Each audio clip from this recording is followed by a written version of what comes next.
Hello नमस्कार दोस्तों, आज मैं फिर से हाजिर हूँ आपके लिए एक और बहुत ही इंफॉर्मेटिव वीडियो के साथ। और आज के हमारे वीडियो का टॉपिक है axis bank loan against property. तो जैसे कि आप स्क्रीन पे देख पा रहे हैं, हम ऑलमोस्ट सभी पब्लिक सेक्टर बैंक्स और प्राइवेट सेक्टर बैंक्स की लोन अगेंस्ट प्रॉपर्टी स्कीम्स पे वीडियोस बना चुके हैं।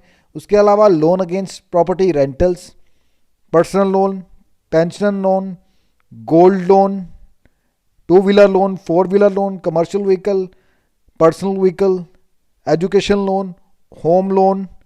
दोस्तों ऑलमोस्ट हर तरह के लोन स्कीम पे आपको हमारे चैनल पे अलग से प्लेलिस्ट मिल जाएंगी, जो कि हम रेगुलर अपडेट करते रहते हैं।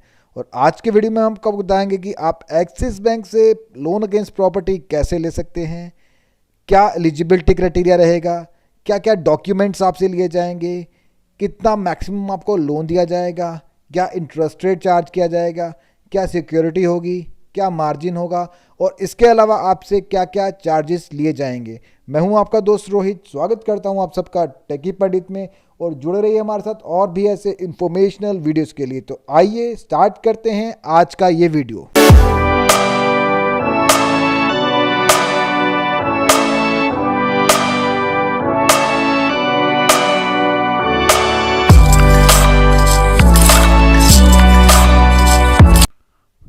तो दोस्तों आज का हमारा टॉपिक है axis bank loan against property. और लोन अगेंस्ट प्रॉपर्टी चाहे आप एक्सिस बैंक से लें, एचडीएफसी से लें या किसी भी गवर्नमेंट बैंक से लें, पर्पस सबका सेम रहता है। ये एक पर्सनल लोन की तरह ही काम करता है। आपकी कोई भी रिक्वायरमेंट हो, आप मैरिज के लिए चाहिए आपको पैसा, मेडिकल रिक्वायरमेंट है, एजुकेशन के लिए चाहिए, या आपने किसी अनऑर्गेनाइज सेक्टर से कुछ पैसा उठा रखा है ज़्यादा इंटरेस्ट रेट पे, उसको पे ऑफ करने के लिए भी आप इस लोन का इस्तेमाल कर सकते हैं।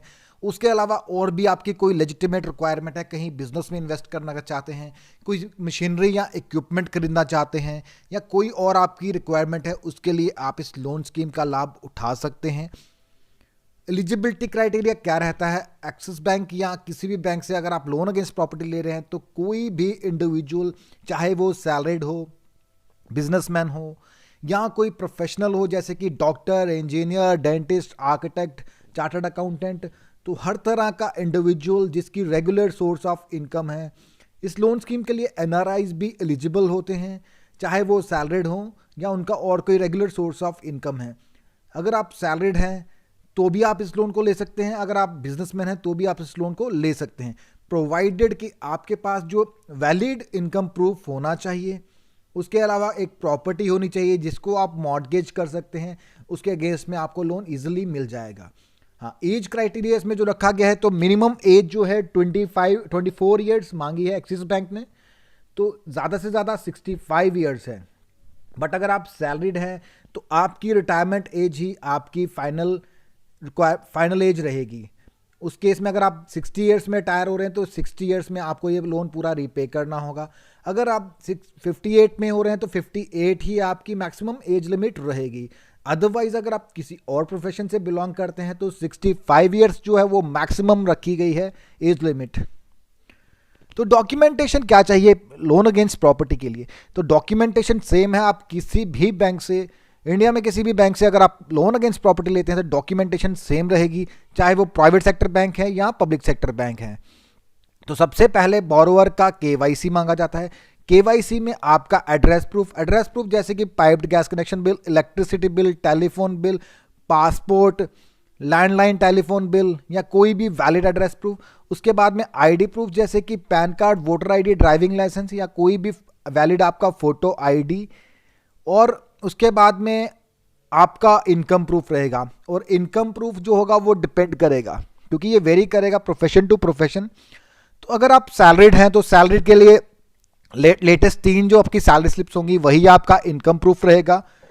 और अगर आप किसी और प्रोफेशन से बिलोंग करते हैं तो आपकी जो लास्ट 2 से 3 साल की आईटीआर्स होंगी वही आपका इनकम प्रूफ का पर्पस सॉल्व करेगा।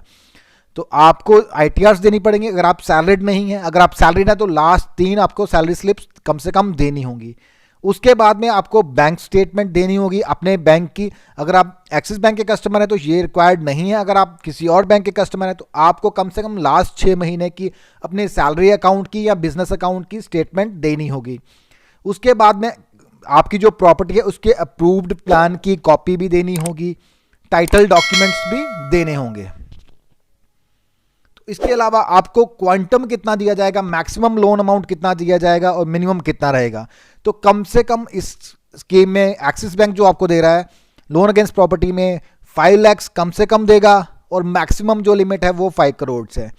ये मैक्सिमम और मिनिमम लिमिट्स है। इसका मतलब नहीं है कि आपको इतना लोन मिलेगा, आपका जितना एलिजिबिलिटी बनेगी उतना ही लोन आपको दिया जाएगा। तो जो आपको लोन मिलेगा वो टोटली डिपेंड करेगा कि आपकी इनकम कितनी है। ये आपकी प्रॉपर्टी की वैल्यू पे डिपेंड नहीं करेगा। आपकी जो प्रॉपर्टी होगी वो जस्ट एज ए सिक्योरिटी होगी। इन केस अगर आप लोन नहीं रीपे करवाते हैं तो बैंक आपकी प्रॉपर्टी को सेल कर देता है, बस उसका उतना ही पर्पस है, उसके अलावा उसका और कोई पर्पस नहीं है। आपका जो रीपेमेंट होगा वो आपकी डिपेंड करेगा आपकी रेगुलर इनकम सोर्स पे। तो जितनी आपकी सैलरी है उसके हिसाब से, जितनी आपकी बिजनेस से इनकम है, अगर आपके बाकी के कोई लोन है उनको डिडक्ट कर लीजिए और कोई आपकी ऑब्लिगेशन है उनको डिडक्ट करने के बाद बाकी जो बचते हैं उससे आप इसकी EMI पे कर सकते हैं। और मोस्टली जो क्राइटेरिया रहता है, आज चाहे आप सैलरीड हैं या बिजनेसमैन हैं, 50% टेक होम पे का RBI का क्राइटेरिया रहता है।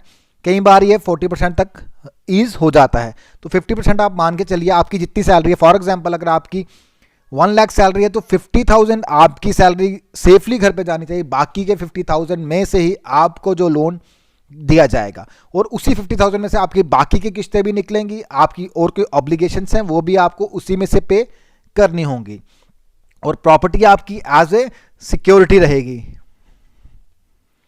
और जो मैक्सिमम कैप रखा गया है वो 5 करोड़ का है, मिनिमम 5 लाख का है। तो इसी के बीच में आपको कुछ अमाउंट दिया जाएगा, आपकी एलिजिबिलिटी पे डिपेंड करेगा। हाँ, अगर आपकी एलिजिबिलिटी फॉर एग्जांपल कम बन रही है और आपको ज़्यादा अमाउंट की रिक्वायरमेंट है तो उस केस में आप अपने किसी फैमिली में से किसी मेंबर को एज को बोरोवर ऐड कर सकते हैं। ज़रूरी नहीं है कि जो को बोरोवर है आपकी प्रॉपर्टी के को ऑनर हो, आप उनको एज को बोरोवर ऐड कर सकते हैं और उनकी इनकम भी आपकी इनकम में ऐड हो जाएगी। उससे आपको थोड़ा क्वांटम, आपका लोन क्वांटम बढ़ सकता है। तो ये भी एक तरीका रहेगा। अगर आपको कम लोन मिल रहा है आप अपने क्वांटम को बढ़ा सकते हैं। आप किसको ऐड कर सकते हैं? अपने स्पाउस को ऐड कर सकते हैं, अनमैरिड डॉटर्स चिल्ड्रंस को ऐड कर सकते हैं, सन्स डॉटर्स को। तो इंटरेस्ट रेट क्या चार्ज कर रहा है एक्सिस बैंक आपसे लोन अगेंस्ट प्रॉपर्टी के लिए? तो लोन अगेंस्ट प्रॉपर्टी आपको 2 तरह से दिया जाता है, एक तो टर्म लोन के रूप में, दूसरा ओवरड्राफ्ट के रूप में। तो टर्म लोन और ओवरड्राफ्ट में क्या फर्क होता है? टर्म लोन आपको सेम टाइम, जैसे फॉर एग्जांपल अगर आपने 50 लाख का या 1 करोड़ का लोन लिया तो आपको सेम टाइम 1 करोड़ डिसबर्स कर दिया जाएगा और आपकी सेम डे से ही, सेम टाइम से ही 1 करोड़ पे पूरा इंटरेस्ट आपका स्टार्ट होता जाएगा। जैसे जैसे आप अमाउंट देते जाएंगे उतना उतना प्रिंसिपल में से कुछ पार्ट आपका इंटरेस्ट का होगा, कुछ पार्ट आपके प्रिंसिपल में से कम होता जाएगा। बट ओवरड्राफ्ट में होता है कि आपको लिमिट सैंक्शन कर दी जाती है, वो आप जब ड्रॉ कराते हैं तभी आपको इंटरेस्ट चार्ज होता है। अगर आप ड्रॉ नहीं करवा रहे हैं तो आपको इंटरेस्ट चार्ज नहीं किया जाएगा। जितना आप ड्रॉ कराते जाएंगे उतने पे आपको इंटरेस्ट लगता जाएगा और उतनी उतनी आपकी डीपी जो होगी वो कम कर दी जाएगी। डीपी मतलब ड्राइंग पावर, उसमें से आप उतना ही निकाल पाएंगे जितना आपका निकलता जाए, क्योंकि ये सीसी नहीं है कि रोटेटिंग रहेगा। इसमें जो निकालते जाएंगे उतनी उतनी लिमिट आपकी कम होती जाएगी। बट इसमें यह है कि आप जितना निकालेंगे उतने पे आपको इंटरेस्ट लगेगा, बाकी पे इंटरेस्ट आपको चार्ज नहीं होगा। और इंटरेस्ट रेट क्या चार्ज कर रहे हैं टर्म लोन के लिए? 10.50% टू 11% पर एनम है। उसके बाद में ओवरड्राफ्ट के लिए 11% टू 11.25% पर एनम। तो ये अभी के रेट ऑफ इंटरेस्ट हैं, ये लेटेस्ट रेट्स हैं। आप जब भी लोन लें उस टाइम के रेट्स जो भी हैं बैंक की वेबसाइट से कंफर्म कर लें या फिजिकली आप बैंक में जाके भी जो रेट्स हैं वो पूछ सकते हैं। तो rates are keep on changing. तो कई बार मुझसे लोग बात करते हैं कि आपने रेट कुछ और बताए थे, अभी रेट कुछ और हैं। तो ये रेट्स हमेशा चेंज होते रहते हैं। रेट्स बड़ी बात नहीं है, आप कभी भी बैंक में पूछ सकते हैं। आपका मेन फोकस रहना चाहिए प्रोसीजर क्या है, डॉक्यूमेंटेशन क्या है, उसको आप पूरा समझ लीजिए, आपको लोन लेने में काफ़ी आसानी होगी। और बाकी बैंक्स के भी हम वीडियोस बना चुके हैं, आप उन रेट्स को भी एक बार कंपेयर कर लीजिए, तो आपके लिए बेटर होगा चूज़ करना कि आप कौन से बैंक से लोन अगेंस्ट प्रॉपर्टी लें। क्योंकि अगर आपके पास डॉक्यूमेंटेशन ओके है तो आपको कोई भी बैंक मना नहीं करेगा। ये आपकी कॉल है, आपने चूज़ करना है कि बेटर किसके पास रहेगा, क्योंकि ये लॉन्ग टर्म के लोन होते हैं, हाई वैल्यू के लोन होते हैं, तो इसलिए आपको वहीं से लेना चाहिए जहां से आपको इंटरेस्ट रेट कम मिल रहा है, सबका कंपैरिजन करने के बाद।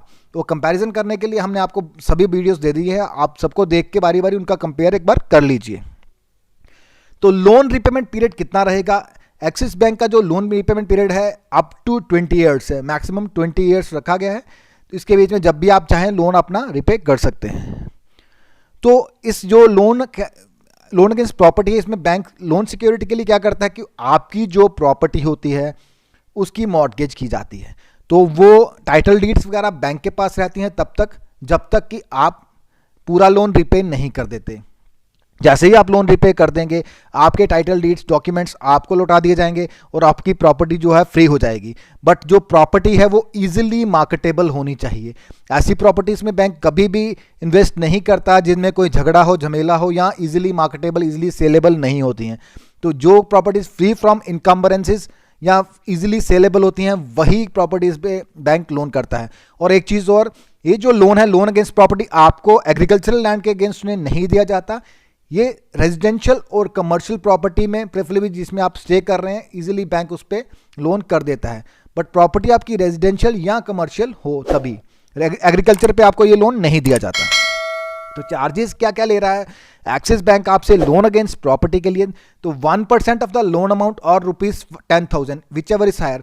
तो कम से कम 10,000 आपको लगने वाले हैं, पर जो इनमें से ज़्यादा होगा बैंक वही आपको चार्ज करेगा। 1% ऑफ द लोन अमाउंट और 10,000 और अपफ्रंट 5,000 आपसे पहले ले लिए जाएंगे। और अगर आपका लोन बाद में रिजेक्ट हो जाता है या आप खुद मना कर देते हैं या डिसबर्स नहीं करवाते हैं तो वो 5,000 आपको रिफंड नहीं किए जाएंगे। और अगर आपका लोन डिसबर्स हो जाता है तो उसके बाद में बाकी के 5,000 भी आपसे काट लिए जाएंगे। तो प्रोसेसिंग चार्जेस जो है इन पे बहुत बार वेवर होता है, तो आप सभी बैंक्स का चेक करते रहें, जब भी वेवर हो तब ले। ये आपका 10,000 तो कम से कम आप ये बचा सकते हैं। तो बहुत बार ये इन पे वेवर चलता रहता है। तो उसके अलावा प्रीपेमेंट चार्जेस, अगर आप प्रीपेमेंट करना चाहते हैं या प्री क्लोजर करना चाहते हैं लोन का, तो आपको अगर प्री पेमेंट करना चाहते हैं तो अमाउंट जो है 25% से एक्सीड करती है तो आपको 3% चार्जेस उस केस में भी देने होंगे। या फोर क्लोजर करते हैं लोन का तो उस केस में भी आपको 3% चार्जेस देने होंगे। बट फर्स्ट क्वार्टर में आपको प्रीपेमेंट अलाउड नहीं है। फर्स्ट क्वार्टर से बाद पहले 3 महीने आपको कोई भी अलाउड नहीं होगा। उसके 3 महीने, पहले 3 महीने के बाद जब खत्म हो जाएंगे उसके बाद में आप उसको प्रीपे कर सकते हैं, फोरक्लोजर कर सकते हैं। इसके अलावा आपसे और भी चार्जेस लिए जाते हैं आपकी प्रॉपर्टी की वैल्यूएशन के। जो आपकी प्रॉपर्टी होगी उसकी वैल्यूएशन पहले की जाएगी, क्योंकि उसको एज ए सिक्योरिटी लिया जा रहा है तो उसकी वैल्यूएशन भी ज़रूरी है। उसकी वैल्यू आप नहीं बताएंगे, उसकी वैल्यू बैंक का जो अप्रूव वैल्यूअर होगा वही उसकी वैल्यू देगा। वो प्रॉपर्टी की पूरी मेजरमेंट करेगा और मार्केट वैल्यू के हिसाब से उसकी for sale value, market value, हर तरह की वैल्यूज उसके निकाल के प्रॉपर दे देगा। और उसकी जो फीस होती है वो भी कस्टमर को बेयर करनी पड़ती है, वो भी अराउंड 4,000 to 5,000 होगी, वो कस्टमर को ही बेयर करनी पड़ेगी। उसके अलावा पैनल लॉयर के चार्जेस होते हैं। बैंक का जो पैनल लॉयर होता है उसकी लीगल ओपिनियन लिया जाता है उससे कि प्रॉपर्टी फ्री फ्रॉम एनी इनकम्बरेंसेस से प्रॉपर्टी ओके है, टाइटल क्लियर है। तो उसके लिए जो लॉयर की फीस होती है वो भी कस्टमर को ही बेयर करनी पड़ती है। तो दोनों के चार्जेस मिला के अराउंड 7 से 8,000 का खर्चा है जो भी कस्टमर को ही बेयर करना पड़ता है, अदर देन प्रोसेसिंग चार्जेस। तो ये अलग से चार्जेस हैं जो कस्टमर को बेयर करने पड़ते हैं। उसके अलावा प्रॉपर्टी की इंश्योरेंस और प्रॉपर्टी की अपकीपिंग जो है वो भी बोरोअर को ही करनी पड़ती है। तो ये सारे खर्चे जो है इसके लिए भी कस्टमर को तैयार रहना पड़ेगा। तो काफ़ी अच्छा लोन स्कीम है। अगर आपको लॉन्ग टर्म के लिए पैसा चाहिए तो काफ़ी हाई अमाउंट आपको मिल जाता है। अगर आपकी रीपेइंग कैपेसिटी है तो आप इस लोन स्कीम का लाभ उठा सकते हैं। तो दोस्तों ये था axis bank loan against property. दोस्तों कैसा लगा आपको आज का ये वीडियो, कमेंट करके कमेंट बॉक्स में ज़रूर बताएं। अगर आपको ये वीडियो पसंद आए तो वीडियो को लाइक करें, चैनल को सब्सक्राइब करें और वीडियो को शेयर करें। Thank you for watching.